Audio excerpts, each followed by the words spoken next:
My name is Ed Seipler, and I work in health development. And along with staff well-being, health development ourselves put together these series of clips just to help people through this major change we're all going through. Now, we had 5 sessions and they were live, but we know people were very busy, so we've recorded these sessions so people can watch them in their own time when they have space to do it. But also, may not just be relevant now, but these what we're going to talk about in these clips could be relevant for any stressful time in people's lives or any change people are going through. Now, this first session is about managing change. Now, the only ground rule we have is we're not telling anybody what to do. You choose what's going to be helpful for you. The most important thing that we know this through research, the most important thing to support people's well being is what they call their agency. Now, agency is when people actively decide what's going to help them. They have the optimism to do it. They believe it's going to be helpful. They have the confidence to do it, and they keep doing it. So you choose what we talk about in these clips that are going to be helpful for you. Now, the 5 themes we're talking about today's this session is about managing change. We're going to talk about calming techniques we can use on a daily basis, being a bit kind to ourselves, introducing ourselves to self-compassion, supporting people under pressure, pulling the themes together, and a bit more. And all the support that we have is on the page diagram that we've launched across the trust and on Live Well and all service user email. So we hope you find this helpful. Now, some people don't mind change. They thrive in it. They welcome it. It's good. Now, other people, maybe less so. Change creates uncertainty, unknown, takes you out of your comfort zone. And for some people, there's loss attached to change. Now, what we do know is you hear this word, we need to be resilient. Well, that word was overused a lot over the last couple of years, and people interpret it as, well, just get on with it. No, wait a minute. There's a science behind resilience. And what we know really supports those strengths in ourselves, both inside ourselves and outside ourselves, to help people overcome right above adversity. So we're going to talk about a few things that we know supports people's well-being. But again, I'll repeat, you choose what's going to be helpful for you. Now, first one, evaluate your level of control. There's some things you just can't control. And when we dwell on that, well, that creates pressure.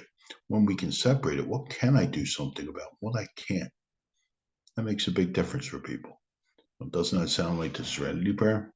To accept the things I cannot change, the courage to change the things I can, and the wisdom to know the difference. The second one is check your thought patterns. Human beings, this is normal. We tend to have a negativity bias. We tend to see the bad before the good. That's normal. But when stress builds, well, we see the bad even more. Do we see the bad and ignore the good? See things in black and white, blame ourselves, make things bigger than they need to be. So check your thought patterns. And if you struggle, well, how do I do that? We have a resource, Bend Don't Break. We'll talk about this at the end of this clip to where you can get a hold of it, where you can work on it. It's self-help. It's app we have a booklet, but we also have an online version. And if you think that's helpful, that's there for you. Now, third one, be in the present. Don't we dwell in the past, start worrying about the future. There's strength in the present right now. So, how do we have techniques and strategies to bring ourselves back to the here and now? It's the here and now that we can control. The past is gone, the future's not here yet. So, bring yourself back to the present and find your priorities. You know, we're more focused, more resilient when we stay true to our goals, our values, what's important to us. And I think working for the health service, you think of the HSC values. Well, yeah, they're important. Um, so keep in mind what's important for you, your own goals, your own values, and strive to maintain some normalcy. People find comfort in routine and structure. So try to keep to things you find comforting. Eat at a regular time, go to bed at a regular time, do things you find enjoyable at a regular time, be physically active, go for that walk at lunchtime, do things that are part of your routine. That's going to create a bit of familiarity. Familiarity brings a bit of comfort. So try to maintain normalcy during stressful times. Now, create some comfort. Now, that could mean a whole host of things. It's looking after ourselves, but it's also what do we do to, you know, create that sense of relaxation and comfort. And we're doing things on a regular basis that incorporate stress relieving techniques, relaxation, enjoyable things. Here's a big word: fun. So create some comfort, things that are going to give you a sense of soothing and relaxation. Now, we are encouraging folks to avoid those things that give us a quick fix. So overeating, shopping, alcohol, and smoking. Well, yeah, those things, well, in the long run, do more harm than good. So be able to bring yourself back to your comfort zone. Now, even in stressful times, there's always things to be grateful for. And when people count their blessings, when they focus on what they have, not what they don't have, their well being significantly improves. So, on a daily basis, try to keep a handle on, well, what am I grateful for today? What are my high points of today? What am I grateful for? That's really going to be significant in supporting all our well being. Now, prioritize self-care. Now, in the health service, we're carers. We're not care receivers, and we're not. It's not part of our training. We give, we don't receive. But how do we look after our physical health, our emotional health? So prioritize self-care. Make sure you're looking after your body, your mind, your emotional health. And when things do get too much, is a big thing. Not being afraid to ask for help when you need it.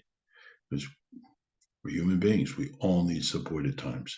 And there is an issue that we just keep going and push ourselves. Yeah, I'm okay.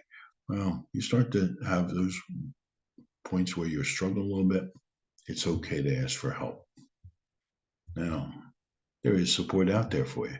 Now, this page tagger, it was launched a few weeks ago, and it lists all the some of the most of the resources that are out there for people. There's live well, health checks, lunchtime walks. They're going coaching, supportive conversations if you need help, mindfulness in the recovery college. Now the sessions we did, um, the dates were on that, but also the self help links to that are there. Two self help packages that are available for anybody.